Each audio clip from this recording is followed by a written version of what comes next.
네가 떠난 빈자리라고 하는 책이거든요. 제가 반려동물 같은 거를 오래전부터 많이 키웠어요. 그리고 지금도 고양이 2마리, 강아지 1마리 이렇게 키우고 있거든요.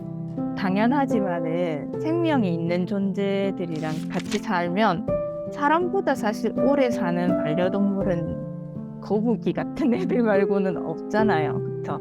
그래서 100%의 확률로 우리보다 조금 먼저 떠나게 되거든요. 그래서 저도 키우던 동물들, 고양이들을 2번이나 떠나보내봤고, 그래서 지금 있는 애들 중에서도 고양이들은 조금 어린데 강아지는 지금 13살 정도 되었기 때문에 언제 떠날지 알 수가 없는 거죠. 같이 이제 살기로 작정한 이상은 이별이라는 거를 피할 수 없기 때문에 그거를 준비하는 자세가 조금 필요한 것 같아요. 그래서 이 책을 고른 건 제가 2번째 고양이 키우던 아이를 떠나보낸 이후에 우울증이 좀 심하게 왔었거든요. 그거를 피하고자 이제 마음의 여유를 찾고자 여러 가지 심리 치료라든지 책 같은 걸 보면서 이 책을 추천해 주신 분이 계셔가지고 한번 읽어보게 되었어요. 책은 사실 굉장히 소소한 내용들만 담겨져 있어요. 예.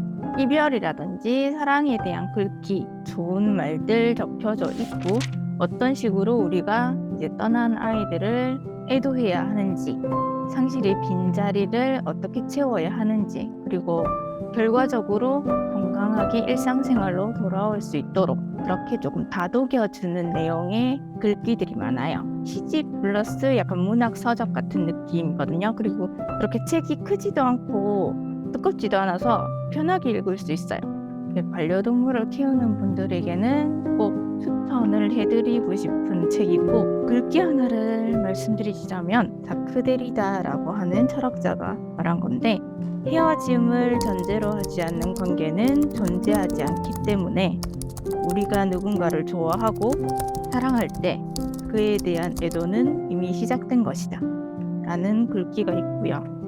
여러 가지 좋은 말들이 많아요. 상실하고 빈자리 때문에 많이 우울할 때 이 책을 보게 되면 조금 안도가 되고, 이 책 말미에는 이제 반려동물을 떠나보낸 사람들이 반려동물의 사진과 그리고 떠난 아이에게 쓰는 편지 같은 글들이 많이 담겨져 있거든요. 같은 슬픔을 공감해주는 사람들이 글을 보면서 조금 마음의 위로를 많이 받을 수 있게 되는 책입니다.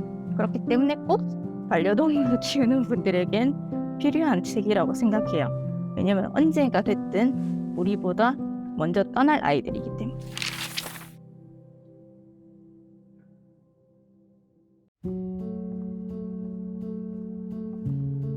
오늘 여러분들께 소개시켜드릴 책은 국가인권위원회 기획으로 은유 작가가 기술한 있지만 없는 아이들이라는 책을 소개시켜드리고자 합니다. 저는 이 책을 좀 읽으면서 좀 제가 갖고 있던 것들이 좀 많이 부서지는 시간을 가졌는데요. 우선 여러분들께 질문을 좀 드리고 시작을 할까 해요. 굉장히 불편한 단어들이 많이 나오죠. 혹시 여러분은 여기 있는 단어 중에서 좋아하는 단어가 있으세요? 아마도 없으실 거라고 생각을 해요. 뭐 추방, 차별, 다 싫죠. 자, 그럼 이건 어떠세요? 이 중에서 여러분이 이게 뭐 어렵나?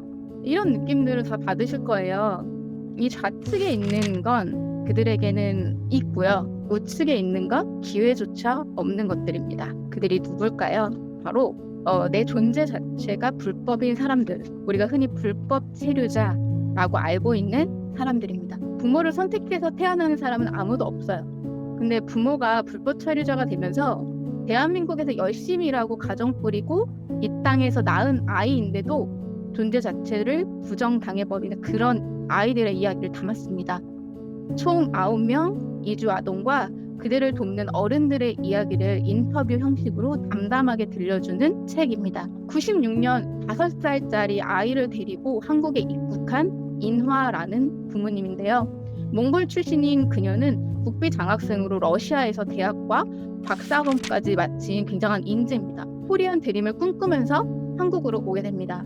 그런데 한국인 브로커의 사기로 인해서 25년째 불법 체류자로 살아가고 있습니다. 주말, 야간 관계없이 노동에 시달리면서 일을 했지만요. 넌 외국인이니까 더 힘든 일 해. 어려운 일을 떠넘기는 직장 동료들을 참아내야만 했습니다. 혹시 아이가 친구랑 다투다가 경찰서라도 가게 되면 추방을 당할 수 있기 때문에 싸우지 않는 아이로 양육할 수밖에 없었어요. 어떻게든 참아. 네가 잘못 없고 억울해도 참아. 이게 진짜 엄마의 마음이었을까요? 저는 엄마가 아님에도 이 글을 읽으면서 굉장히 마음이 아팠거든요. 이나라는 엄마 또한 참고 참다가 인내심이라는 걸 제대로 배웠다라고 얘기를 해요. 이게 정말 인내심일까요? 혹시 강요된 침묵은 아닐까? 근데 저는 읽으면서도 처음엔 그랬어요. 그럼 합법적으로 오면 되지 왜 불법적으로 체류를 하면서 이 나라에 계속 있어? 그냥 자기 나라로 돌아가면 되는 거 아니야? 이들을 돕는 이탁건 변호사님이 이런 이야기를 합니다. 이 사람들이 한국에서 살 수밖에 없는 이유도 있지만요. 한국도 이 사람들이 필요하기 때문이라고요. 전문직 기술 종사자들은 가족들을 동반한 비자를 내주지만 고용 허가자를 통해서 제3국 이주 노동자들한테는 아무리 오랫동안 한국에서 일해도 가족을 동반하는 걸 허용하지 않습니다. 그리고 그런데도 불구하고 현장에서는 숙련된 노동자들이 3년이 지나면 떠나야 되는데 이 사람들을 다 가르쳐놨더니 떠난대요. 그렇기 때문에 더 체류를 할 수 있도록 기간을 늘려달라라고 요청이 들어와서 결국에는 머물 수 있는 시간이 길어집니다. 최대 허용 기간 9년 10개월. 열심히 일해야 되니까 가족이랑 떨어져 살아라. 9년 동안 배우자랑 가족을 다 버리고 살아라. 가혹한 요구가 아닐까요? 가족과 함께 살고 싶은 건 인간의 당연한 욕구입니다. 그래서 그들은 이곳에서 가정을 만들거나 궁극에 있던 가족들은 한국에 오도록 했을 뿐이고, 그런데 모종의 사유로 체류할 수 있는 자격이 없어져 버린 것 뿐이죠. 그로 인해서 불법 체류자가 되었습니다. 그리고 그들의 자녀 또한 태어나면서부터 불법 체류자로 법을 어긴 죄인이 되었습니다. 그래서 먼저 이 책은 그들을 부르는 이 이름부터 좀 바꾸자고 합니다. 서류 미비 노동자 혹은 초과 체류자라는 뜻의 미등록 이주 노동자라고요. 이 책은 대한민국 사회의 이면을 보여주고 있는 여러 가지 케이스들을 담고 있습니다.